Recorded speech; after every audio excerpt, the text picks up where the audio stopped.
Peace, family. This is Lions Den with another news and commentary. I'm doing an update of the situation in Dallas.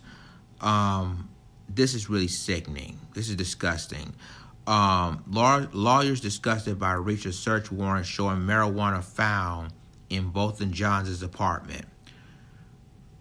I'm gonna get to my commentary after I did this article and play this video. But this is, to me, this is disgusting. This is so outrageous. Following the shooting death of Botham Jean by the hands of Dallas police officer Amber Geiger, multiple search warrants was executed at Jean's apartment as part of the investigation. One of the warrants became a public record Thursday afternoon when it was returned to the judge who signed it.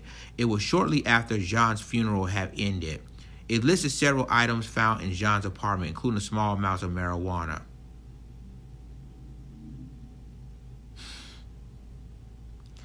There have been several warrants signed by judges and executed in this case, aside from the arrest warrant by Geiger, and the search warrant signed September 7th that were returned to the court on Thursday. The others are still sealed and not accessible. The search warrant executed in John's apartment in Southside Flats specifically sought fire cartridge casings, fire projectiles, firearms, ballistic vests, key evidence of blood, video surveillance systems, and contraband, such as narcotics and other items used in criminal offense.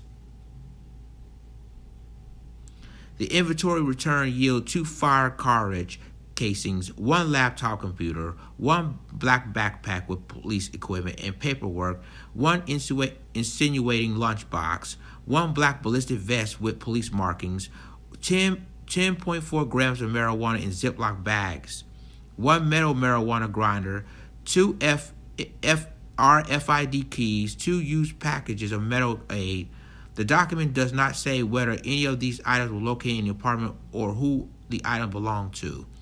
The Jean family's legal team was unaware of the document when it was first released. Regardless of whose marijuana it was, the attorney said it doesn't matter. I think it's unfortunate that the law enforcement to begin to immediately criminalizing the victim in this case. Someone who was clearly the victim that has absolutely no bearing on the facts that he was shot in his home, said Lee Merritt, attorney for John's family.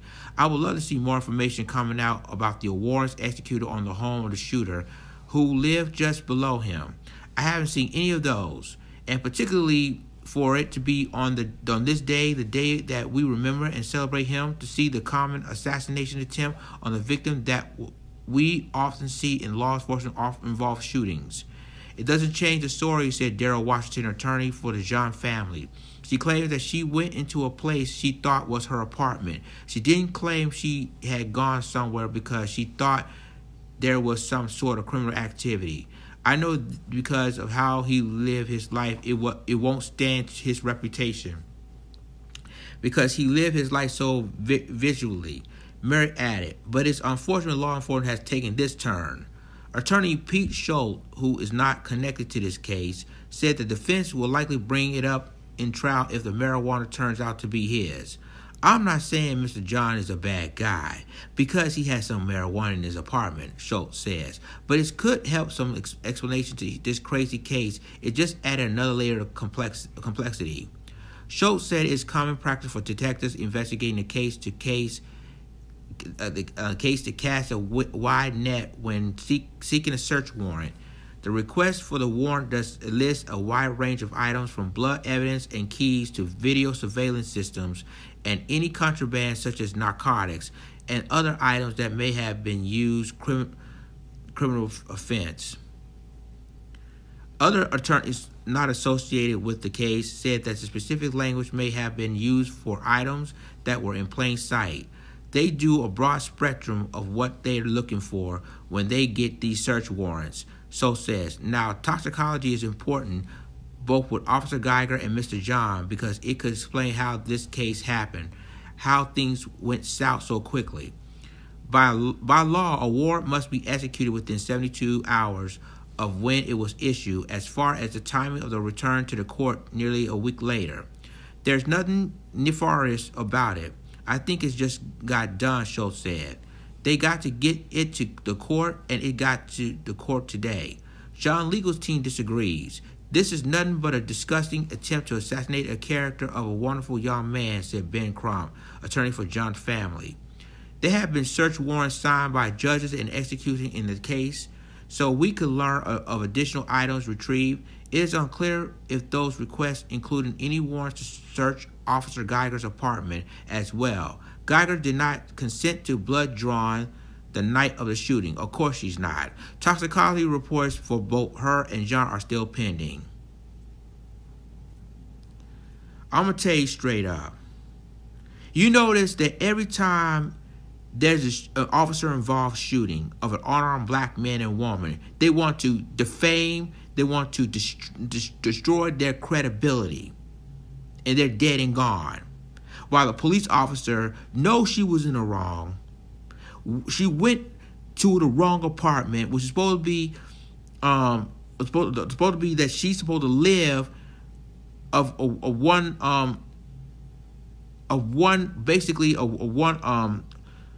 boy, I'm just so angry right now, ladies and gentlemen. I'm sorry.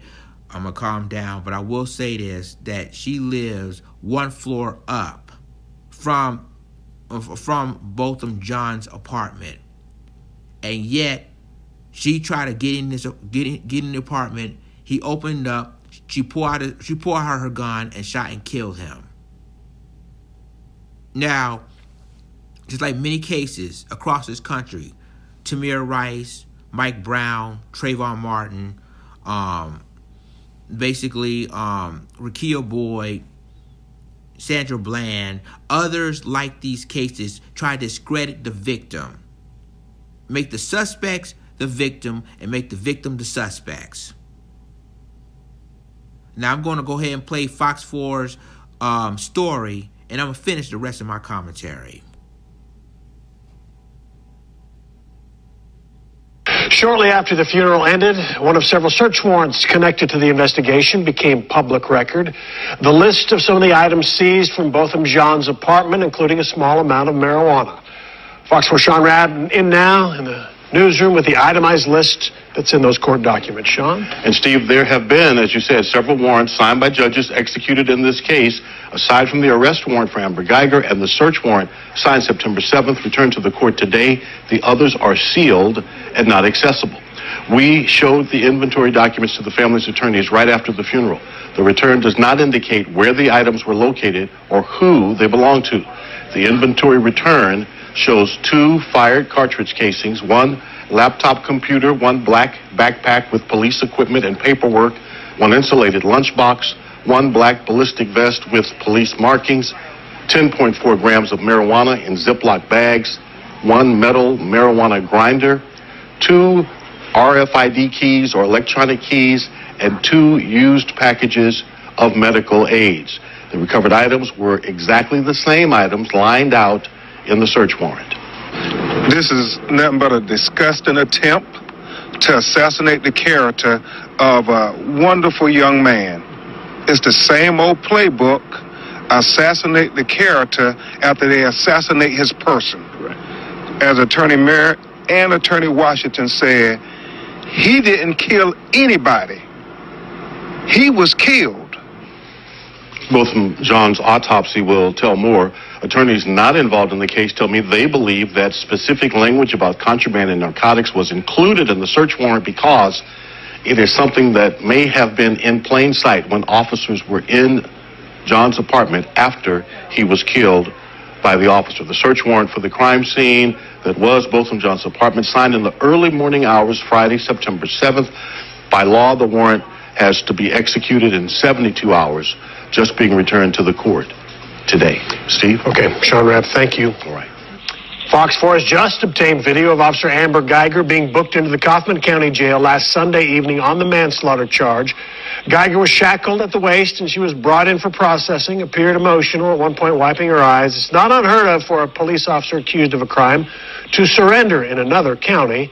In this case, it was the Texas Rangers' decision to allow Geiger to surrender in Kaufman County. Her bond set at $300,000 was paid and she was released the same evening. See, guys, this is what's concerning me about this. Every time there's been a shooting of an unarmed black man and woman, they want to smear the victim. You notice that every single time. And then when it comes to white suspects, and I'm going to bring it up because I'm tired of this nonsense. When you bring up the white suspects, oh, it's some psychiatric evaluation, or they have some sort of mental problems. You see what they're trying to do?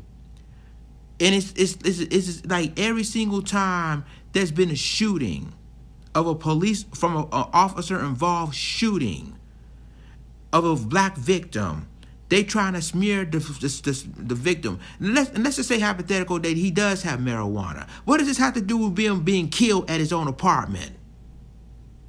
And she's up there claiming that she was on the wrong apartment, where she lives of a one floor up than Botham Jean.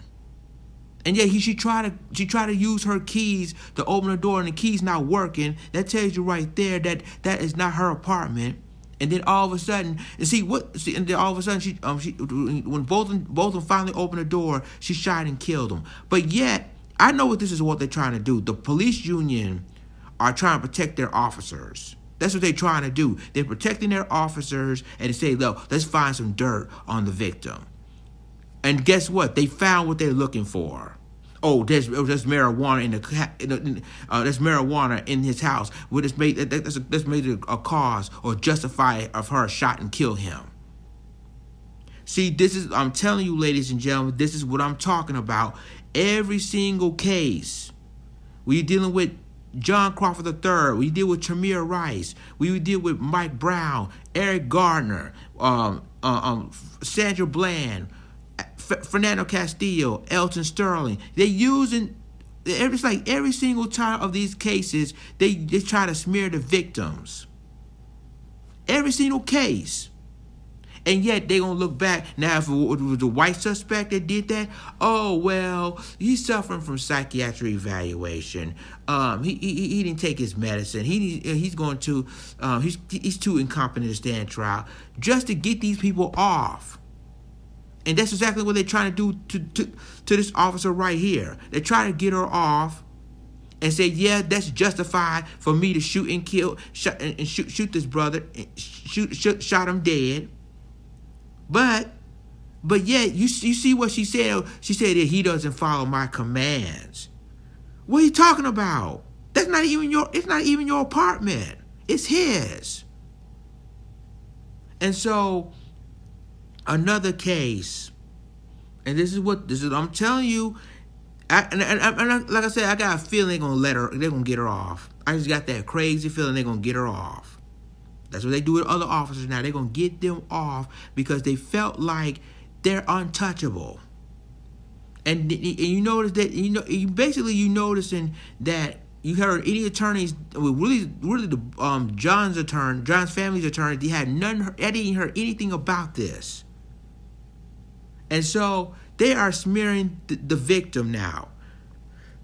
Like the other cases they did. They smearing the other victims. So, again, another attempt. They're using the same old playbook like they did with Trayvon Martin, like they did with John Crawford III, like they did with Tamir Rice, Laquan McDonald, Rakia Boyd, Sandra Bland.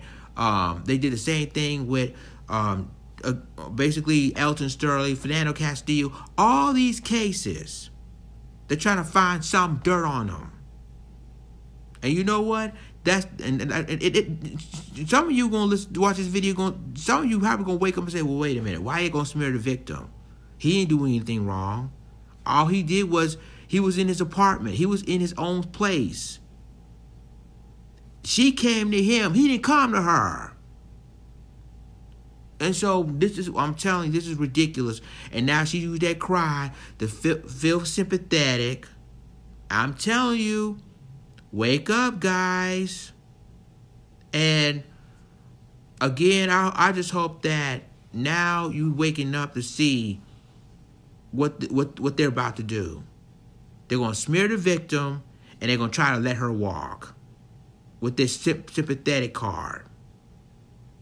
So, I don't know. Basically, and I'm telling you right now, this is basically showing that when it comes to black victims, they don't care. Basically, if he's been shot with, if it's an officer involved shooting, they're gonna try to cover up the police encounters of what he or she's doing, and make the victim the suspect or the bad guy. To make and the unions, police unions, also involved in this. So they're dirty too. So all I'm saying is this: if you don't see what's going on, you would never see it. Real talk. This is the proof right there that this is showing that, again, another smear campaign by the Dallas Police Department and their police union to try to get her off. Sickening. Leave a comment. Tell me what you think about this article and video. Share this video. Subscribe to my YouTube channel. Subscribe to my reaction channel. Subscribe to my Black Junction channel for all the news and commentary. With that being said, this is Lions Den signing off. Deuces.